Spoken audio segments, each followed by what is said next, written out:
आमा भगवान हुन्, पैसाले किन्ने कोसिस नगर।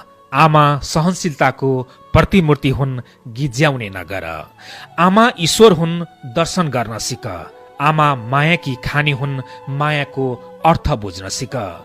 आमा शिक्षाकी प्रथम गुरु हुन्, आर्जन गर्न सिक। आमा संसार हिँडाउने गुरु हुन्, सभ्यताले हिँड्न सिक। आमा सृष्टिकर्ता हुन्, विवाहपछि दुश्मन नबन। आमाको आँसु सबैभन्दा ठूलो पाप हो, चित्त कहिल्यै नदुखाऊ। आमा आदर्शकी प्रतिमूर्ति हुन्, आदर गर्न सिक। आमा संसारकी श्रेष्ठ हुन्, आशीर्वाद थाप्न नचुक। आमा कल्याणकी देवी हुन्, पूजा गर्न नभुल। आमा कर्तव्यकी मुहान हुन्, रीतिरिवाज मान मर्यादा सिक्न कन्जुस नगर। आमा सर्वगुणी हुन्, तीर्थ गर्न भुल्दै नभुल।